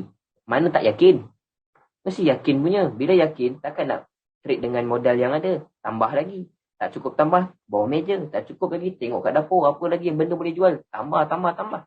Bila tambah, bila crash macam ni, kan sedih lah. Jadi sebab tu, benda-benda yang berkaitan dengan emosi ni, kita kena jaga baik-baik supaya kita tidak mudah terpengaruh ataupun surrender atau menyerah kalah dengan pelaburan disebabkan kita bukan apa pun kurang pada ilmu pelaburan saja. Bukan pelaburan tak boleh buat. Ramai orang yang untung banyak dengan pelaburan, tiba-tiba kita tak boleh buat, kita terus kata pelaburan tu tadi. Sebenarnya kita yang belum habis belajar lagi. Sama ada belum habis belajar teknik pelaburan ataupun dalam bab menjaga emosi. Okey, ini sama tak chat ni tadi?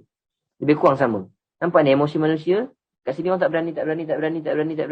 Bila dah naik jadi berani, nampak? Dia jadi optimis, jadi percaya pada diri, yakin percaya pada diri.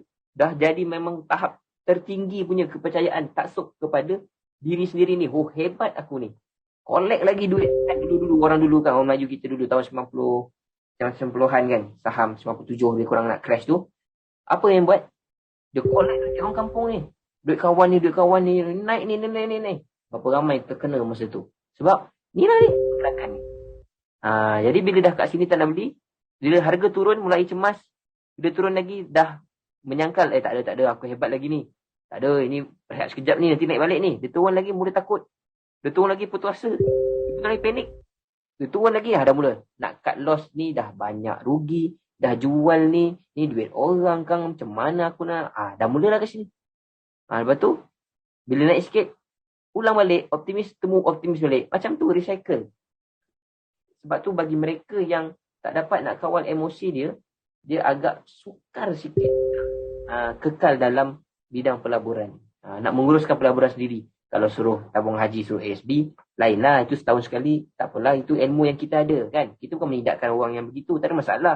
Ilmu dia tahap tu. Jadi itulah dia punya pulangan pelaburan dia. Tapi kalau orang yang ada ilmu pelaburan yang tinggi lagi, maka dia boleh meninggikan lagi dia punya pelaburan dia. Jadi sebab itulah kami dalam urusan trading, sebab market untuk cryptocurrency ni dia terlalu tinggi. Ini baru dia terlalu volatile, naik dan turun tu terlalu mudah. Ini baru kita tengok candle ni semua sehari-hari punya ni. Cubalah saya tunjuk sekejap. Saya tunjuk sekejap dia punya pergerakan. Kalau nak tengok punya laju tak laju harga tu.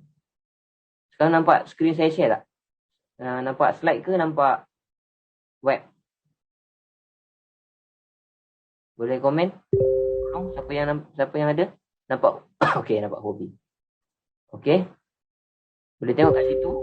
Katalah ambil Bitcoin ni. 47 dah. 47,000 Bitcoin. Tadi tengok baru 45-46 ribu. Sekarang dah 47,000 satu Bitcoin. Tak apalah, untuk siapa yang first time jangan pening-pening kepala. Bukan nak ajar suruh tengok ni. Jangan risau. Ini hanya nak bagi tahu saja. Kita padamlah sikit semua indikator yang memeningkan kepala. Lepas tu kita ambil, kalau tengok 1 minit dia macam mana gerak. Nampak? Ni 1 minit ni. 1 minit tadi, pada pukul berapa ni? 20.40. Harga dia kat berapa? 45,000. Sekarang dekat 47,000. Berapa minit baru berlalu? 2 minit. 2 minit. Tadi 20.39. Sekarang 22. 2 minit. Dah bergerak berapa ribu? 40 berapa ribu ni? 45, 46, 47. Dah 2 ribu dia pergi. Dalam keadaan kita sembang-sembang ni tadi. Punya laju punya gerak. Ada masa nak tengok semua ni. Ada masa emosi nak melayan semua ni. Sebab tu kami tak nak invest, tidak ada masalah. Kalau tanya saya, nak invest jangka masa panjang, invest ni apa? Invest ni 1 tahun ke atas punya pelaburan. 1 tahun ke atas punya pelaburan, okey, tidak ada masalah. Boleh nak invest dekat cryptocurrency ni untuk tempoh 1 tahun ke atas, insya-Allah. Sekarang ni memang kebanyakannya adalah berada pada harga yang terbaik. Sebab baru lepas crash, melonjak naik balik. Okey. Untuk setahun lebih, okey. Tapi kalau untuk trader, sebab cryptocurrency dia 24 jam. Saya ni balik. Cryptocurrency dia 24 jam. Dia bergerak laju. 24 jam dan 7 hari seminggu. Tak ada cuti. Dia tak macam saham, dia ada cuti. Ni tak ada cuti. Tengah malam kita tidur, masa itulah dia aktif. Sebab yang terlibat ialah orang-orang global yang ramai. Jadi orang global, kita tidur, dia bangun. Jadi bila dia bangun, kita tidur, siapa nak tengok? Siapa invest tak ada masalah lah, lepas tahun mau nak tengok. Kan? Tapi ada ke orang beli lepas tahun tengok? Jadi jarang-jarang jumpa lah. Bangun-bangun subuh tengok lagi. Bangun tengok lagi. Dah naik, dah turun. Dah naik, dah turun kan. Sentiasa suka tengok selalu. Kata nak invest tapi tengok hari-hari. Kan? Jadi kalau yang nak tengok hari-hari, nak untung hari-hari, sebab itu kami menggunakan teknologi mengatasi teknologi lagi. Sekarang cryptocurrency dah dunia teknologi. Kita gunakan teknologi lagi sebab bila kita menggunakan emosi, bila kita dalam keadaan keletihan, segala keputusan kita akan mempengaruhi. Sama ada baik ataupun buruk, dia akan mempengaruhi kita punya keputusan dalam pelaburan. Terutama dalam pelaburan. Kalau tengok volatile market, lagilah. Jadi, dia 24 jam. Dengan kita laptop pun tak ada, ataupun kongsi dengan anak PDPR, lagi dengan kita kerja lagi mesyuarat, kena ada kerja-kerja lain, hakiki yang lain lagi, anak 2-3 orang sekolah, banyak, bukan semua orang ada memiliki gadget yang banyak kan. Jadi nak tengok, nak akses tu terbatas masa nak tengok. Kemudian ada masa nak menghadap je ni, candle-candle ni semua, faham pun tidak kan, tak faham ni apa benda tu, ada macam ekor-ekor atau concit ni, bukan semua orang background trading. Jadi ada yang zero, ada yang tak pernah tahu langsung. Ini baru kali pertama buka ni depan mata baru tengok. Jadi benda-benda tu akan mempengaruhi. Dan bagi mereka yang tidak ada ilmu, bila masuk, dia dah tak ada ilmu trading. Masuk mula-mula pula cryptocurrency yang jenis bergerak laju ni. Lagilah jantung tu kena keluar letak tepi. Kalau tidak berdebar saja jantung dia tengok. Jadi sebab itu kami bagi jalan penyelesaian supaya setiap yang saya sebut-sebut tadi tu tidak mempengaruhi dalam kita punya pelaburan. Video ni tengok peranan dia. Dulu kita menggunakan mop kayu, sapu kayu. Kita sapu. Lepas tu kita mop sendiri, perah mop. Lepas tu mop sekarang dah ada yang jenis segera punya kan. Tekan dekat dia punya baldi, automatik boleh perah, boleh bilas. Sekarang punya mop itu dah kira canggih lah tu rasanya, dah boleh perah sendiri. Tak. Sekarang punya penyapu macam ni. Penyapu dia automatik. Dulu automatik bergerak je. Langgar dinding dia pusing, langgar dinding dia pusing. Sekarang punya automatik dia boleh detect dah semua. Kanan, kiri, depan, belakang, dia boleh detect tempat mana yang dia dah buat. Kita boleh setting dengan handset kita kan, kat mana dia nak tempat yang dia dah cover, kat mana yang dia belum cover. Dia boleh detect semua. Dan juga dia pun dah siap pula. Yang sekarang ni dah siap dengan mop sekali pula. Dulu sapu je, sekarang dah siap dengan mop pula. Dan bila dah habis bateri, dia boleh pandai pula pergi ke tempat dia untuk charge balik. Esok pagi kita bangun tidur, settle. Penat tak? Tak penat. Emosi kita dah nak jaga anak, bagi anak makan dan sebagainya, nak tidurkan anak, lepas tu nak kemas dapur, nak mop lagi lantai. Perlu tak masa-masa? Tak perlu. Jadi kita ada satu teknologi yang dinamakan ni apa, saya pun bukan saya yang jual mop ni. Bukan saya jual menyapu ni. Tapi saya tengok dia punya cara tu, wish, dah tak payah menyusahkan kita. Masa kita dengan keluarga tak berkurang. Dia buat semua. Kualiti masa kita, rehat kita dengan keluarga kekal ada. Jadi bila ada teknologi macam ni, jadi dia memudahkan urusan kehidupan seharian kita. Bab-bab nyapu dengan mop, okey, kita dah ada pekerja kita. Jadi itu kita implementkan, kita masukkan dalam dunia digital asset ni. Sebab kita dah ada teknologi, kita menggunakan sistem atau kita menggunakan, kalau ini robot, kita menggunakan robot. Kita menggunakan robot untuk mengatur ataupun kita menggunakan robot untuk mengawal urusan jual beli kita tanpa kita tengok, tanpa buka sebarang cat, tanpa kita ada ilmu trading. Tak payah. Saya ada ramai yang telah pun menggunakan robot ini, zero knowledge trading. Hanya menggunakan robot, menggunakan setting yang telah kita tetapkan, kita ajar sikit lah setting dan sebagainya. Kemudian dia run robot, dia pun tak tahu apa benda ni. Tahu-tahu untung saja. Saya tengok ada satu soalan dalam grup kami lah, kan, tanya, saya ada masalah robot. Dia kata, dah kenapa pula? Kawan ni baru je aktifkan robot. Dia kata robot dia ada masalah. Saya kata, kenapa? Apa masalahnya? Asyik jual beli, tak tahu nak kira macam mana untung dia. Sebab tak pernah terlibat dengan dunia pelaburan, tak tahu ini untung ke rugi ke, dia pun tak tahu. Bila tengok bacakan, okey, ini semua untung. Sebab robot yang mengawal. Kelajuan tu robot yang dapat tangkap. Kepenatan, emosi, robot tidak ada. Maka tidak terjejas. urusan trading kita.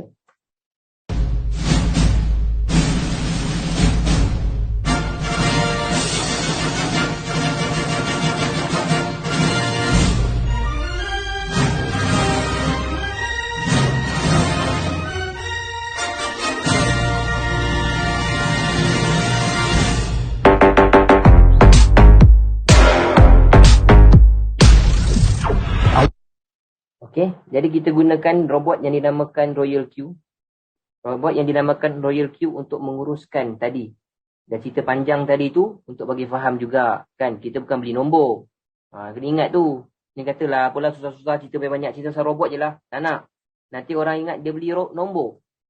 Dia kata robot-robot beli je lah apa pun, lepas tu untung. Tak, kita bukan begitu. Nanti apa beza kita dengan orang menikam-nikam nombor judi tu? Tak ada beza. Jadi kita kena faham juga instrumen apa yang kita labur ni. Apa benda yang kita laburkan. Jenis apa yang kita laburkan. Kita kena tahu. Bukan kita main, kan senang je ada cerita daripada awal tadi robot je uruskan semua. Tak. Sebab kita tak nak tadi tu. Kalau tidak, baik daripada di robot banyak ni, pergilah tikam nombor kat sana. Pergi berjudi sana, apa bezanya? Jadi ini kita nak bagi ada beza.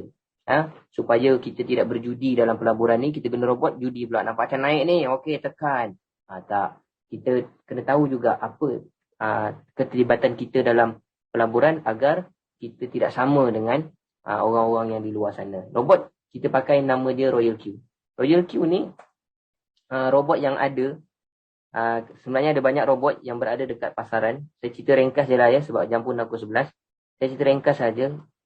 Robot sebenarnya ada banyak dekat pasaran, tapi saya melihat Royal Q ni robot yang fungsi dia banyak, fleksibel, memudahkan dan harganya murah. Dah upah orang. Ingat free dah lah nak untung, lepas tu nak free ya, tak faham orang kita ni kan. Nak keluar duit kecil tak nak, tapi duit besar nak masuk. Itu yang jadi masalah tu.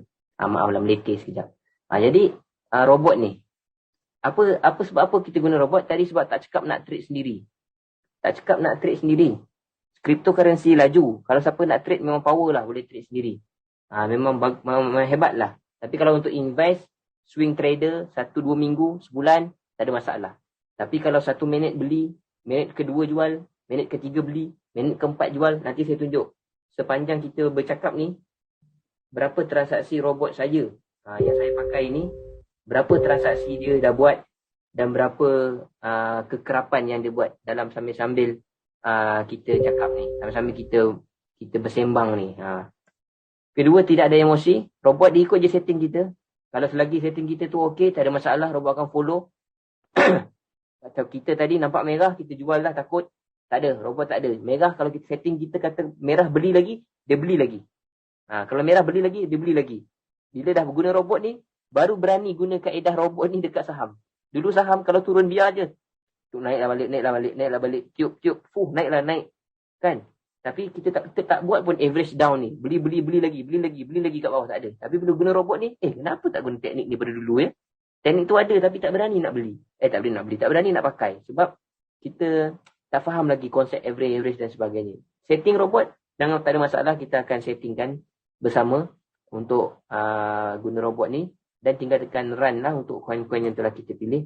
Dan robot akan auto trading. Nanti saya tunjukkan macam mana dia punya auto trading. Dengan market volatile ni, dan 24 jam, 7 hari seminggu, kalau siapa nak menghadap, nanti tak ada kerja lain yang dia nak buat. Kan? Sekarang PDPR, kan mungkin kita ada banyak masa kat rumah. Nanti, PDPR pula. PDPR tu anak. BDR, kita ada banyak masa kat rumah. Nanti bila dah masuk kerja, kan? Takkan masa time kerja tu sibuk pula kita nak trading ni. Sebab kita terlibat dengan saham, okey lagi. Boleh beli sekejap, atau esok tengok balik, okey lagi saham. Tak se-volatile cryptocurrency. Kalau cryptocurrency, memanglah kalau memang betul-betul orang yang trader, dia memang kena sentiasa tengok. Jadi esok dah kerja macam mana? Sekarang bolehlah ngadap kan? Jadi biarkan pekerja kita buat. Dalam masa yang sama, kita punya kerja pun tak terjejas. Kehidupan kita pun tak terjejas. Masa kita dengan keluarga tetap sama. Sebab dah ada upah. Seolah-olah ada orang lain pula yang menguruskan kita punya trading untuk cryptocurrency. Potensi untuk pendapatan harian, saya cerita ialah potensi, tak semestinya hari-hari mesti dapat, tapi setakat ni hari-hari dapat. Adalah beberapa yang dululah masa crash tu dia senyap lah sekejap kan, sebab crash kot. Sampai 50-60% jatuh senyap. Lepas tu bila dah keluar pada crash, hari-hari dapat. Setakat ni susahlah nak miss sehari. Itu potensi, bukan confirm. Pelaburan saya suka ulang banyak kali. Confirm ni, yakin duit buat sini aku buat hari ni, esok untung, tinggalkan. Tak payah. Ini semua tahyul mahyul saja. Tak ada yang confirm. Potensi okey. Kalau kata potensi boleh macam ni. Kalau confirmnya dapatnya ni, untungnya ni, okey, tinggalkan orang tu. Itu bahaya punya orang tu, janji manis. Jangan. Okey? Sebab dia 24 jam. Kalau tak percaya, siapa yang tadi saya dah tunjukkan website huobi.com, tengok harga Bitcoin 47,000 kan. Tengok esok pagi berapa harga dia, tukar chart dalam 1 minit, tengok pergerakan dia laju macam mana boleh pergi. Dan berapa banyak sebenarnya kita boleh ambil kesempatan untuk keuntungan tu. Tapi masalahnya kita tak mahir. Masalahnya kita tidur. Jadi sebab tu robot ambil alih, dia yang buat keuntungan tu. Dan robot ni bagus, dia punya charge hanya 20% daripada keuntungan sahaja. Kalau rugi, robot ni dia tidak ada fungsi jual ketika rugi. Kalau ikut kita setting, dia tak ada jual ketika rugi. Dia jual semua masa untung aja. Jadi masa untung dia ambil 20%. Kalau kita, kalau dalam keadaan rugi nak jual, maksudnya kita yang jual sendiri. Kalau kita jual sendiri, robot tak kenakan cas. Robot tak kenakan cas ketika jual ketika rugi. Dia hanya jual ketika untung sahaja. Okey, dan robot pun ada reward program dia. Ini kalau cerita reward program, nanti panjanglah cerita dia. Nanti esok siapa yang dah berminat nak pakai robot, nak guna robot ni, kita dah selesai activation apa semua robot, dah settingkan, dah pakai, dah merasa dia punya kelebihan, kekurangan apa semua, nanti kita ceritalah. Reward ni tak penting pun. Yang penting tu dapat menggunakan untuk bantu orang trading, untuk bantu orang yang tidak ada pengalaman, tapi tahu, tapi takut nak cuba. Robot ni amat sesuai lah untuk membantu orang-orang yang begini.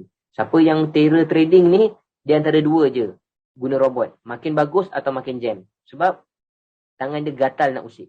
Kalau tangan dia gatal nak usik, aku dah biasa trade, ni robot dia nak usik juga. Boleh, tak ada masalah. Sama ada dua lah, makin untung atau makin masalah lah, makin rugi. Sebab dia kacau kerja robot tu. Kalau orang tu memang betul mahir, tak ada masalah. Jadi kalau orang yang tak mahir langsung, lagi senang. Follow je robot ni. Saya punya group 80 ke lebih kurang 80% lah. 80% zero knowledge dalam trading yang sekarang ni potensi alhamdulillah hari-hari ada untung dia walaupun tak banyak, tapi kita konsisten. Pelaburan dia macam tu. Jangan harap hari ni masuk, esok kaya, tak ada. Dia bagi masa dia. Bagi masa kepada dia 2-3 tahun ke atau ke atas, tengok hasil pelaburan tu. Kalau macam sekarang hari-hari kan, hari-hari $1, hari-hari $5, hari-hari $10. Kalilah 30 hari. Kalilah 30 hari. Kalau sehari $10, 30 hari dah $300. Kali dengan duit sekarang RM berapa? $300 kali dengan 30 hari. $300 kali 30 hari. 30 hari pula. $300 kali RM4.26. Harga rate sekarang 1,278 ringgit potensi untuk kita boleh perolehi. Okeylah, tinggi sangatlah $10 sehari. Bagi 2, $5. Bagi 2. 639. 639 zaman-zaman PKP ni amat besar. Kan? Amat besar buat kita boleh beli macam-macam dengan RM600 ni. Kan? Ada orang boleh bayar. Lepas lah bayar kereta, bayar motor ke apa ke. 600 tu. Ada untung lebih sikit. 1,000 lebih tadi tu. Terpulang lah. Ikut setting dan ikut modal masing-masing. Tak semestinya modal kecil tak boleh untung banyak. Tak semestinya modal banyak boleh untung banyak lagi. Ikut pada setting masing-masing. Okey? Ini contoh dalam robot tu punya apps, macam mana rupa dia. Kenapa tadi saya sebut kami pakai Huobi? Sebab robot ni hanya menerima 2 exchanger sahaja. Exchanger nombor 1 dunia, Binance, dan juga exchanger nombor 2 dunia, Huobi. Dia hanya guna yang itu saja. Jadi sebab tu kami pilih Huobi. Sebab Binance, dia dah tak terima pembukaan akaun baru untuk rakyat Malaysia. Jadi Huobi masih terima lagi. Sebab tu kami guna Huobi. Kalau ada platform lagi ketiga, keempat, tak ada masalah. Ini sebab sebelum ni saya dah memang ada Binance. Jadi boleh run dua-dua. Satu robot jaga 2 akaun pun boleh, tidak ada masalah. Ini paparan dia lah. Ini paparan dia koin-koin yang ada di dalam Royal Q ni. Daripada 11,000, dekat Huobi ada 300 lebih. Dekat dalam Royal Q ada 50, 60 lebih sahaja. Lagi mudahkan kita nak detect ataupun lagi mudah untuk urusan jual beli kita. Ini paparan dia Ini auto trading. Saya nak tunjuk macam mana dia auto trading. Contoh auto trading. Dia akan berjalan ikut persen, berapa persen yang kita tetapkan. Dia akan automatik tanpa kita perlu melihat, tanpa kita perlu check. Dah tinggal 0%, maknanya dia dah jual sendiri. Ikut setting kita, tidak ada masalah. Kalau kita nak suruh dia entry balik, nak suruh dia beli balik pun boleh. Nak suruh dia lepas dah untung tak beli balik pun boleh. Tidak ada masalah, tu semua kita boleh setting. Ini setting, ni contoh dalam dia lah. Contoh dalam dia, macam mana setting. Kita tak payah banyak. Ada orang dia set $20 je untuk dia beli first entry. Ada orang dia set $10 untuk dia punya first entry. Take profit pun tak payah banyak. Nak ambil untung 1.1% pun dah cukup. Yang penting kerap. Kan? Ada orang dia lah, apa barang 1%, nak 10% lah. Saya ambil satu contoh lah. Orang yang target 10% dengan saya 1%. Coin yang sama. Contoh. Dia naik 4%, 5%, 6%, 7%, 8%, 9%. Tak pergi dekat 10. Dia sampai 9, dia patah balik. Orang A ni dapat profit tak? Dia set dekat 10. Tak dapat sebab sampai 9 patah balik. Tak cecah dia punya harga set nak jual. Kat situ. Walaupun dia dah set 10, pergi 9.99. 1%, 0.01% lagi nak kena. Tapi tak, patah balik. Jadi orang ni untung tak? Kosong, tak dapat apa. Tapi saya, 1%. Dahlah saya set 1%. Robot pula tu buat. Dia naik take profit, masuk balik. Take profit, naik balik. Take profit, masuk balik. Take profit, masuk balik. Sampai dekat 9% tadi patah balik. Tak ada masalah. Saya dah profit 9 kali. Saya dah profit 8 kali. Kat situ, saya dah ada 7 ke 8%. Saya dah untung kat situ. Kawan yang set 10 tadi, kosong. Kalau dia turun makin turun, kemungkinan boleh rugi lagi agaknya. Kan? Jadi itu kelebihan yang ada pada robot ni. Kita lalu nak tengok naik 1%, jual, beli. Jual, beli. Jual, beli. Saya sehari setakat ni paling tinggi transaksi ada 300 lebih transaksi. 386 ke 388 transaksi 24 jam robot buat. Saya sebagai manusia biasa tak mampu nak buat transaksi sampai 300 lebih. Jamo. Nak tengok jual beli tak lalu lah. Tengok bagi robot buat. Selesai masalah. Okey. Ini contoh layer-layer lah. Nanti kalau siapa yang berminat nak aktif, kita akan buat satu sesi untuk pengaktifan robot. Kita akan cerita dengan detail. Lagi apa fungsi-fungsi button-button yang ada pada robot ni. Kalau siapa yang tadi tu kata, kalau apa-apa jadi macam mana? Semua kat robot je nak serah kat robot? Tak, kita ada juga button-button kecemasan. Boleh juga nak jual sendiri, nak beli sendiri, nak suruh dia stop, tangan tambah duit. Boleh, semua tu ada button-button kecemasan. Kalau kita rasakan keadaan berbahaya ataupun semua tu kita akan alert lah dekat dalam grup kita sampai pakai robot ni supaya masing-masing dapat berjaga-jaga. Tapi once dah pakai robot, keadaan pun market dah crash, dah berlalu, insyaAllah potensi untuk buat profit tu agak tinggi daripada kerugian. Kerugian tu tak tahu lah. Saya tak pernah jual lah ketika rugi. Sebab dia akan reverse balik dan aku untung balik. Setakat ni tak pernah jual lagi ketika rugi sejak pakai robot ni. Ini potensi pendapatan harian. Tak banyak. Tapi adalah macam contoh hari ni 9.9. Ni salah satu saya punya team punya screenshot. 9.9. Setakat pukul berapa saya tak pasti ni tadi. Sekarang mungkin dah lebih lagi. $20. $20 duit kita sekarang ialah kat sini dah siap-siap dah convert. RM86.42. Okay. RM86. Kita jangan ambil $20 lah. $20 nampak average dekat sini 15. 15 lah kot. 15 lah average kat situ $15 sehari. Kali sebab ni hari-hari ni. 9, 8, 7, 6, 5, 4, 3, 2, 1. Sepanjang hari ada profit. Jadi 15 katalah ambil $15. Kali 30 hari. Potensi untuk dia dapat ialah $450. Dalam masa 1 bulan. Kalilah duit kita. Contohlah kita ambil nilai 4.25. 1,900. Tambahan yang tadi kita tak tengok, biar robot yang buat. Yang tadi tak menjejaskan masa dengan keluarga. Masa kita bekerja, tak ada masalah. Boleh terus macam biasa. Ini kita hanya menggunakan robot untuk menyelesaikan masalah kita. Dan sejak saya pakai robot, okey, Alhamdulillah, barulah tahu dan jumpa jalan rupanya adalah buat duit ketika tidur. Ini memang betul-betul buat duit ketika tidur. Bukannya cakap-cakap kosong. Saya share screen. Saya punya transaksi lah kan. Untung tak payah tengok lah untung berapa. Tengok transaksi sudahlah. Saya share lah. Sambil-sambil kita cakap tu tengok pukul berapa tadi. Pukul, sekejap Saya masuk dulu sekejap. Ada apa-apa soalan, pertanyaan, dipersilakan. Boleh, tidak ada masalah. Kalau ada apa-apa soalan, dipersilakan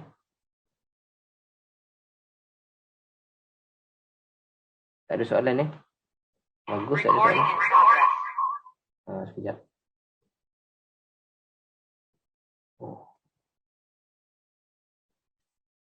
Ada soalan boleh dia terus kat chat tu, saya baca. Kita ada 34 orang hari ni.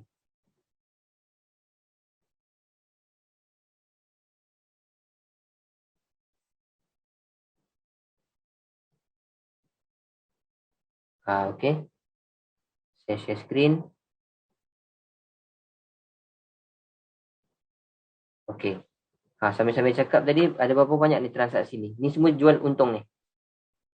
Pukul 22.47. Sekarang 11. Last.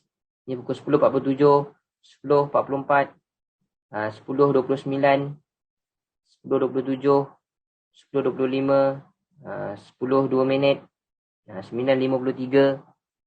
Kan? Sambil-sambil cakap tadi. Bukan saya buat ni. Saya tak lalu ni nak transaksi banyak-banyak macam ni. Ini setakat yang hari ni.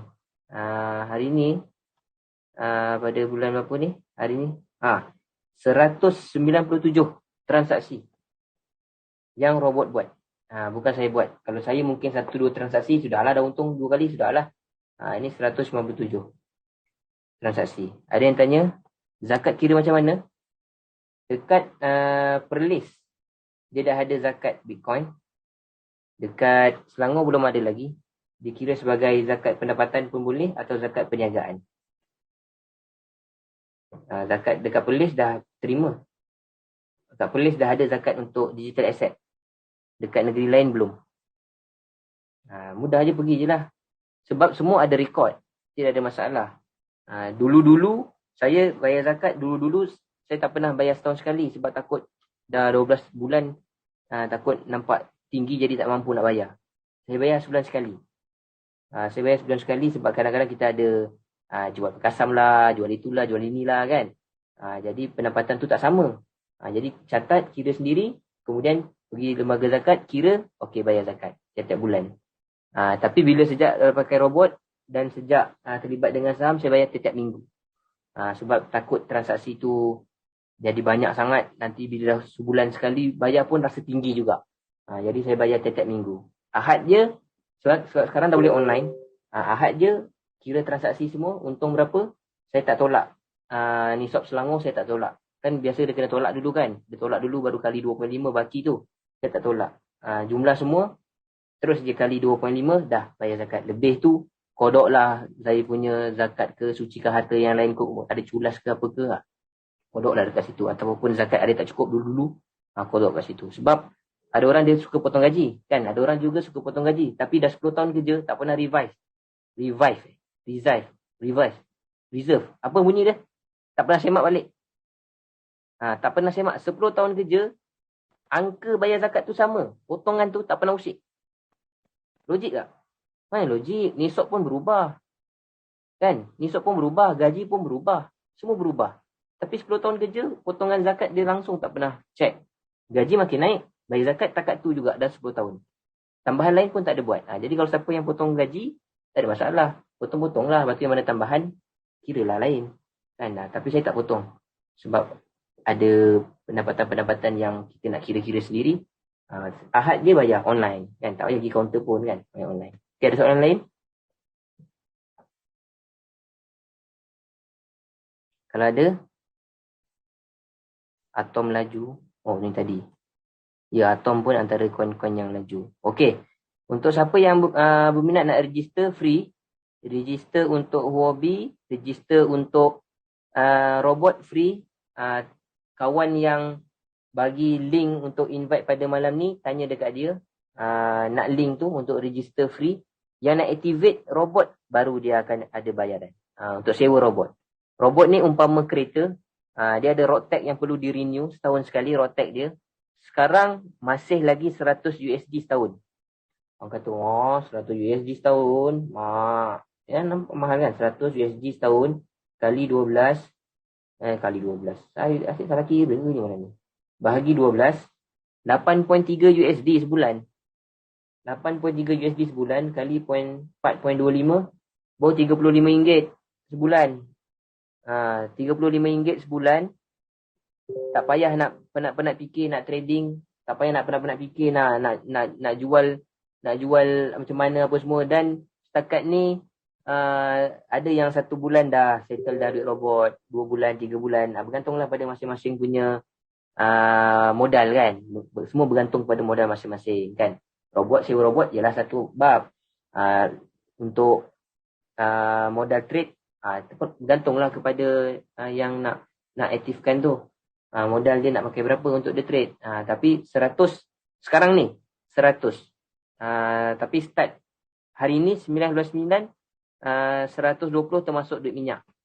Dulu 100 asing. Lepas tu duit minyak nak $10 ke, nak $15 ke. Duit minyak ni apa? Tadi kan robot dia charge 20% kan. Robot akan ambil dekat situ. Robot dia tak ambil dekat akaun kita, dekat hobi robot tak ambil. Robot akan ambil charge 20% setiap kali keuntungan tu dekat duit minyak tu. Jadi dulu kita buat 120 termasuk duit minyak.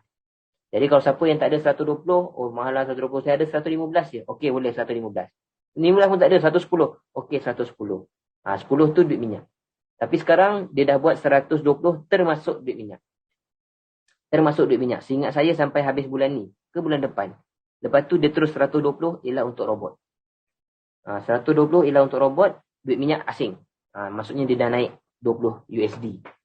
Tu 120 USD bukan 120 ringgit. Bagi siapa yang minat atau nak buka akaun dulu pun tak ada masalah. Tanya kepada kawan yang bagi link untuk program malam ni, minta dekat dia. Atau siapa yang nak activate robot terus pun boleh minta link dekat kawan yang bagi invitation link kat tuan-tuan dan puan-puan pada malam ni. Kalau tanya saya, yelah saya dah pakai, tentulah kata berbaloi kan. Sebab tak payah nak tengok dah, dia je robot yang buat. Dengan nilai 100 USD setahun tu, robot dah teruskan. Sebab kadang ada orang dia walaupun ada ilmu trading, tapi tak semestinya boleh consistent profit. Tapi ni robot tadi dia berpotensi untuk consistent profit. Okey, ada soalan lain sebelum kita nak akhiri? Kalau ada? Tak ada Kalau nak unmute mic pun boleh. Kalau tak boleh nak type.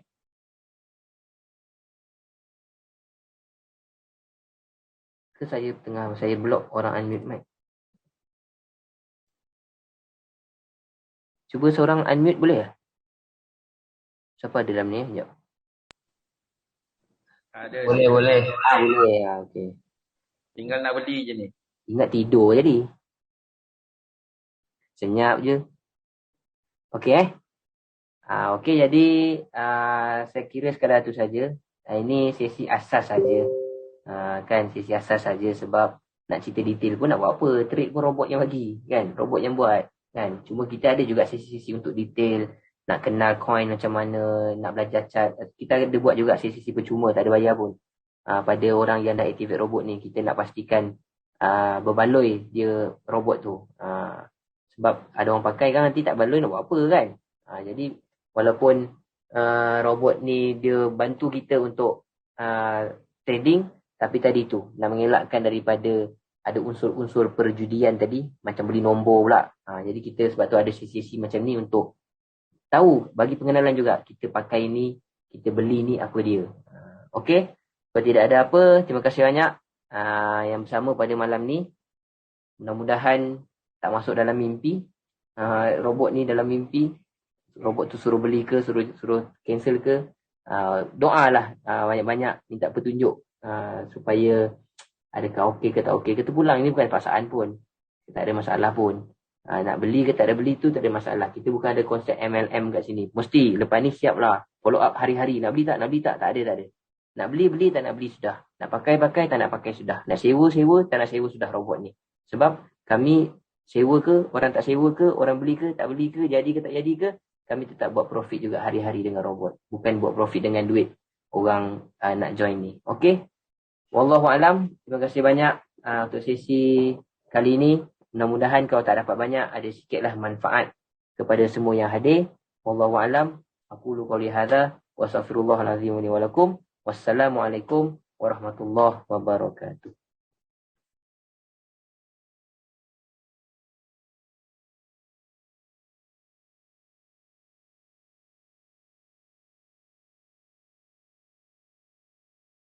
Oh, sebelum saya terlupa, esok kita ada sesi untuk belajar bedah satu koin.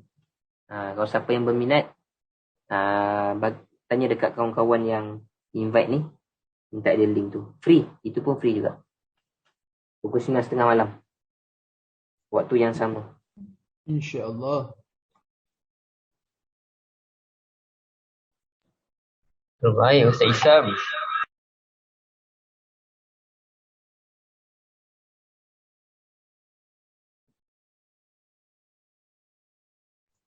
Hai, tak nak live ke? Ke tidur semua ni? Ada 20 orang lagi. Dia nak sambung lagi. Kokot Biasa sampai 2 pagi. Kokot bila dah habis ujung Tengah tunggu ada lagi. bagi, tiba-tiba ada bagi lagi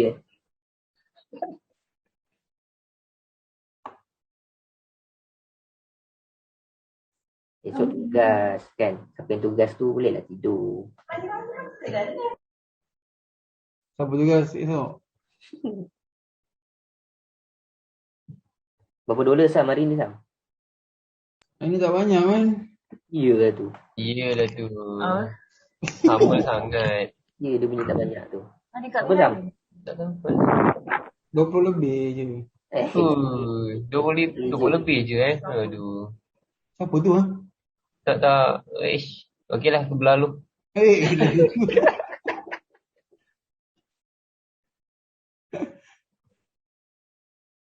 Pelik. Market merah tapi entah macam mana robot ni. Yalah. Tak boleh nak berdin lah. Omar apa Sam? Omar. Omar tadi dah lebih 10 dah. Oh lebih 10 USD kat sehari. Semalam dia 27. Kalah aku.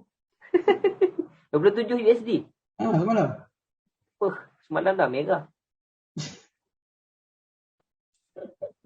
Tak. Omar tahu trading tak? Tu pun kena paksa masuk. Okey lah kan. Ikut suami. Taat. Kau rumah ada tu? Depan ada dengar. Dekat depan. Tak dengar. Dia apa kisah ada. Dia dah robot. Buat apa aku nak dengar? Betul lah. Tapi Ana ada cerita banyak lah dekat rumah. Bagi dia faham. Yalah. Mm-mm. Tahu. Cuma Boleh memang. pula green screen ni tak penuh screen. Geram pula rasa. Itulah pasal. Yang ni lagi. Kat situ. Ada pula lah. Nampak lubang. Tapi tak apalah. Tak nampak lah sepah bilik ni. Kena beli kain lain pula. Macam fish eye kan. Itulah tak. Lagi satu kamera ni white sangat. Tengok ni. Eleh, main geram punya. White sangat. Kalau depan sikit. Okey. Bagus sangat green screen belakang ni. Tak nampak Green screen ni blue screen lah Ram.